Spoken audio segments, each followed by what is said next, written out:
बिहार विधानसभा चुनाव को लेकर दरअसल सरगर्मी और ज्यादा तेज हो गई है। सूत्रों के मुताबिक मुख्य निर्वाचन आयुक्त ज्ञानेश कुमार 30 सितंबर के बाद बिहार दौरे पर आ सकते हैं। ब्रेकिंग फर्स्ट, उनके साथ सभी चुनाव आयुक्त पटना यहां पर पहुंचेंगे और तैयारियों का जायजा लेंगे।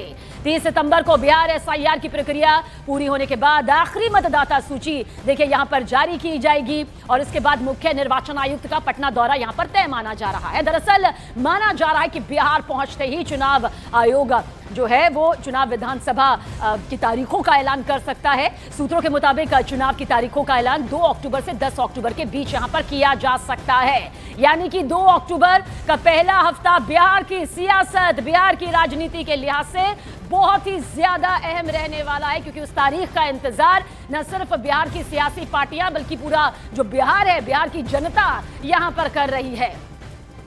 तो देखिए बिहार में इस वक्त कोई भी मुद्दा छोटा नहीं है। हर मुद्दा अपने आप में सत्ता पक्ष और विपक्ष को आमने सामने रख रहा है, लेकिन इस बीच चुनावी बिगुल बिहार में अब पूरी तरह से बजने वाला है। 30 सितंबर के बाद कभी भी तारीखों का ऐलान किया जा सकता है।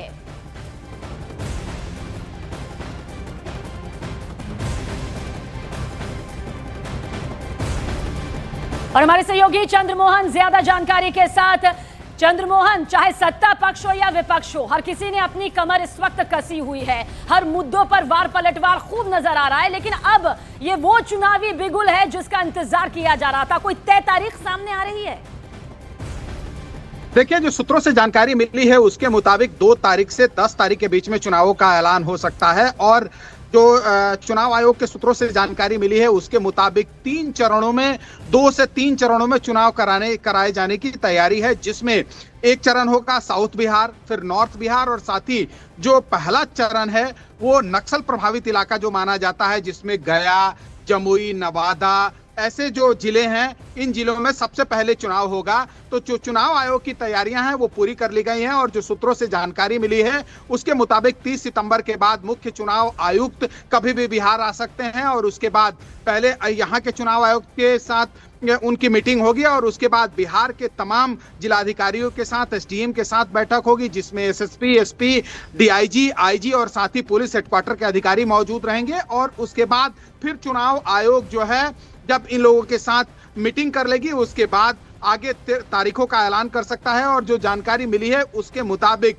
छठ जो है पर्व, जो बिहार के लिए महापर्व माना जाता है, दीपावली पर्व है, इसका भी इस चुनाव में ख्याल रखा गया है। तो जो तारीखों का ऐलान होना है, इन दीपावली और छठ को देखते हुए चुनाव के तारीखों का ऐलान होना है। तो चुनाव आयोग अपने तरीके से तैयारियां पूरी कर ली है और जब ज्ञानेश कुमार जो मुख्य चुनाव आयुक्त हैं वो पहुंचेंगे बिहार और जब अधिकारियों के साथ बैठक करेंगे उसके बाद कभी भी 2 से 10 तारीख के बीच में चुनाव का ऐलान हो सकता है। और जो जानकारी मिल रही है उसके मुताबिक 2 से 3 चरणों में बिहार में चुनाव कराने की तैयारी है। और ये तैयारी मतलब माना जाए कि क्योंकि अब दिवाली में भी बहुत ज्यादा वक्त नहीं है और उससे पहले जो है ये चुनाव संपन्न यहाँ पर हो जाए, यानी कि सत्ता पक्ष या विपक्ष आखिर किसकी दिवाली यहाँ पर सियासी आंकड़ों के लिहाज से भारी नजर आएगी। अब नजर इस पर जरूर टिकी रहेगी, क्योंकि बिहार में अब ये चुनावी बिगुल जो है बस वो तारीखों के ऐलान के सामने आते ही और अपने बड़े शुभारंभ की तरफ आगाज करता हुआ नजर आएगा। बहरहाल हम आपको वो विधानसभा के आंकड़े भी दिखा रहे हैं कि आखिर पिछली बार का समीकरण किस तरह से किसके हिस्से में आया था, जनता ने आखिर किसे अपने जनप्रतिनिधि के तौर पर यहां चुना था। लेकिन इस बार इन 5 सालों में सियासी समीकरण देखिए बिहार की सियासत के लहजे से बहुत बदले हैं।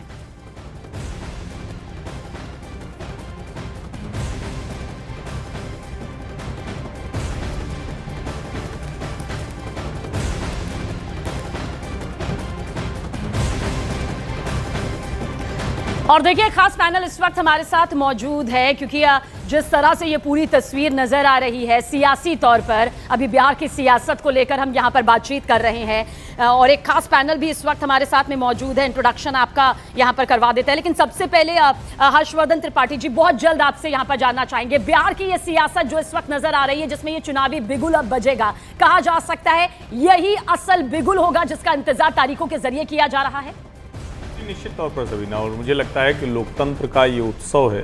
बिहार 2020 के बाद 5 साल की पूरी सरकार, ठीक है थोड़ा दाएं बाएं हुआ, नीतीश जी इधर उधर तो रहते ही हैं, लेकिन अब वो कह रहे हैं कि इधर उधर कहीं जाएंगे नहीं। और दोनों गठजोड़ बहुत मजबूत गठजोड़ हैं। अब कौन इसमें, जिसको कहते हैं ना कि जो स्विंग वोटर्स हैं या जो मतदाता अभी अनिर्णय की स्थिति में, उसको कौन अपने साथ ले जा पाएगा, ये बड़ा महत्वपूर्ण होगा। एक बात जरूर है जो महागठबंधन के लिए चिंता की है, वो है लालू जी के परिवार के भीतर की जो मुश्किलें हैं। दूसरी बात जो महागठबंधन के लिए मुश्किल वाली है वो ये है कि राहुल गांधी लाख तेजस्वी की कोशिशों के बावजूद उनको मुख्यमंत्री पद का प्रत्याशी, उम्मीदवार, जो भी आप कह लीजिए, वो नहीं कहते हैं। और अलग से अब यात्रा पर निकले तो भले ही वो कह रहे हैं कि हम तो उन जगहों पर जा रहे हैं जो रह गया था, लेकिन ये माना जा रहा है कि जो राहुल गांधी वाली यात्रा थी उसके बाद उनको लगा कि हमारी अपनी छवि के लिए बहुत जरूरी है। दूसरी तरफ जो नीतीश कुमार और भारतीय जनता पार्टी हैं, उनके साथ सब कुछ ठीक दिखता है, लेकिन फिर मुश्किल आती है कि क्या नीतीश कुमार अब उतने प्रभावी रह गए हैं, क्या उस तरह से उतने वोट जोड़ पाएंगे। तो दोनों तरफ के अपने प्लस माइनस हैं। अब जाहिर है चुनाव जैसे जैसे चलेगा उसमें महत्वपूर्ण तरीके से चलेंगे, लेकिन हाँ, सबके ऊपर मुझे लगता है कि जो गाली गलौज की संस्कृति है, जिसको लेकर बार बार कहा जाता है कि प्रधानमंत्री नरेंद्र मोदी की मां को अपशब्द कहे गए, उसके बाद उस पर एआई जनरेटेड वीडियो बनाना, वो कितना बड़ा मुद्दा बनेगा, पर भी यहाँ पर बातचीत करेंगे, क्योंकि ये वो मुद्दे हैं जिनका असर जाहिर सी बात है जब वोटिंग होती है, मतदाता मतदान केंद्र तक जाता है तो उसके जहन में बहुत से ऐसे मुद्दे हैं जो हमेशा से कौनते हैं। जफर इस्लाम साहब हमारे साथ मौजूद हैं, आप बीजेपी से हैं, प्रियंका जी भी हमारे साथ मौजूद है, आप कांग्रेस से हैं, और चंद्रमोहन बिहार की सियासत से जुड़ी हुई हर अपडेट सबसे पहले पहुंचा रहे हैं। लेकिन जफर इस्लाम साहब, क्या लगता है बिहार की सियासत में चुनावी बिगुल इसी तारीखों के साथ यहां पर सामने आ जाएगा, तैयारी पूरी है?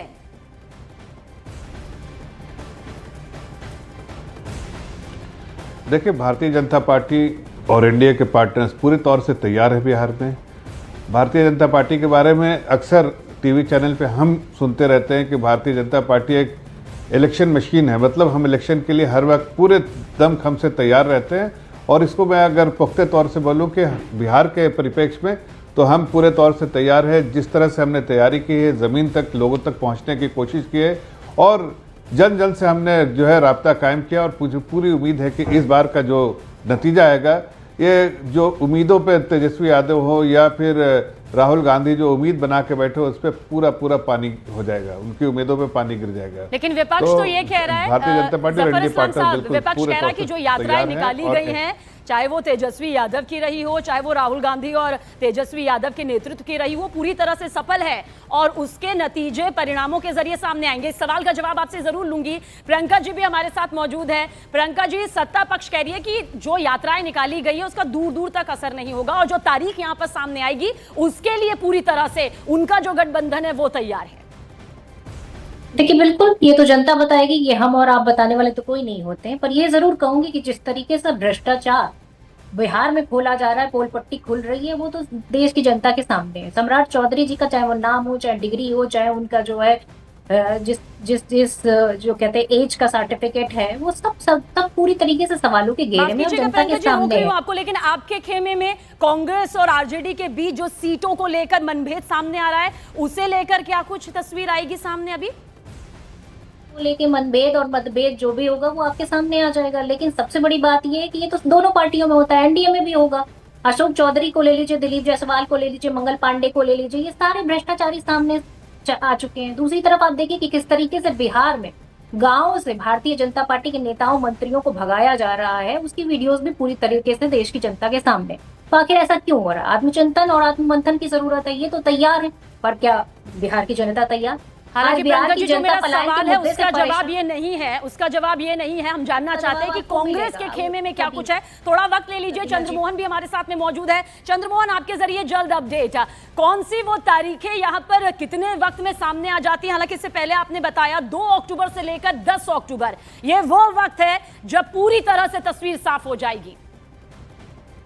बिल्कुल, और चुनाव आयोग की टीम जब बिहार पहुंचेगी, जो जानकारी मिली है उसके मुताबिक 30 सितंबर के बाद, और उसके बाद जो मीटिंग होगी, मीटिंग के बाद चुनाव आयोग कभी भी 2 से 10 तारीख के बीच में तारीखों का ऐलान कर सकता है। लेकिन जो अभी बातें सामने आई है उसके मुताबिक सबसे पहले चुनाव आयोग की टीम जब पहुंचेगी उसके बाद तमाम अधिकारियों के साथ मीटिंग होनी है। कमिश्नर होंगे, जिले के डीएम होंगे, एसपी होंगे, डीआईजी होंगे, आईजी होंगे, पुलिस हेडक्वार्टर के अधिकारी होंगे, और साथ ही चुनाव आयोग की टीम जब बैठेगी उनके साथ मीटिंग की जाएगी और उसके बाद फिर ये भी तय हो जाएगा कि क्या 2 चरणों में बिहार में चुनाव कराना ठीक होगा, नॉर्थ बिहार और साउथ बिहार बांटकर, या फिर 3 चरणों में चुनाव कराया जाए, जिसमें सबसे पहले नक्सल प्रभावित इलाकों में चुनाव कराया जाए और साथ ही उसके बाद नॉर्थ बिहार और साउथ बिहार 2 भागों में बांटकर फिर चुनाव करा लिया जाए। ये चुनाव आयोग की अपनी तैयारी है। लेकिन अभी अगर पॉलिटिकल पार्टियों की बात करें तो दोनों तरफ, चाहे वो महागठबंधन हो या फिर एनडीए हो, जी छवि बना हुआ है।